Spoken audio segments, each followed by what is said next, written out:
जिस तरह से पिछली मर्तबा ऐसा हुआ कि जो उन्होंने जिस तरह से बर्ताव किया, बहुत ही घिनौना बर्ताव था। पूरे विश्व ने देखा। ये मैं कहूँगा कि भारत का एक तरह से इंसल्ट था उस समय। माता पिता और वाइफ जो गई थी उनका सबका इंसल्ट था। तो इस बार हमें अनकंडीशनल ही चाहिए, इन टोटल प्राइवेसी जो कहते हैं कि और कोई भी वहाँ पर उपस्थित ना हो। ऐसे कंडीशन में हमें एक्सेस चाहिए, क्योंकि क्या है कि इस बार पाकिस्तान ने एक मनगढ़ंत बात दुनिया के सामने रखी है कि भूषण जी ने रिव्यू पटिशन के लिए मना कर दिया।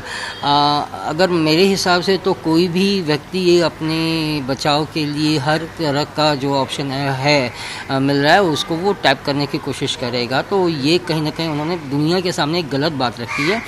तो इस बार हमें अनकंडीशनल एक्सेस चाहिए कि हम सारी बातें जान सकें। जहाँ तक दबाव की बात है तो भारत अपनी पुरजोर कोशिश में लगा हुआ है, दबाव बनाए रखा है। आईसीजी का भी कहीं ना कहीं दबाव है, लेकिन पाकिस्तान एक तरह से खेल खेलता नज़र आता है। वो चाहता है कि मैं मतलब आईसीजी के गाइडलाइन पे चलूँ, लेकिन उसके गाइडलाइन को मानूँ नहीं, खुद के ही गाइडलाइन में ये करूँ। तो कहीं ना कहीं दोनों के बीच में एक खेल खेल रहा है। और भारत को अगर अनकंडीशनल नहीं मिलता है एक्सेस, तो उसको आईसीजे में अपना विरोध दर्शाना चाहिए। How Pakistan's claim that Shri Kulbhushan Yadav, who is in their custody, has refused to initiate a review petition is a continuation of the farce which has been playing out for the last 4 years. To respond to your questions, at this stage we are assessing our legal options, and what I can say is we remain committed to protect the life of our Indian national. I'll respond in Hindi to Deepak Ranjan has asked the same question in Hindi.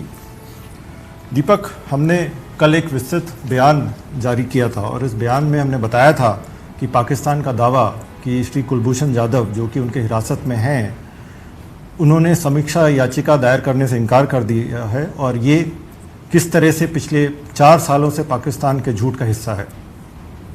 इस समय हम कानूनी विकल्पों का आकलन कर रहे हैं और हम भारतीय नागरिक की जीवन की रक्षा करने के लिए पूरी तरह से प्रतिबद्ध हैं।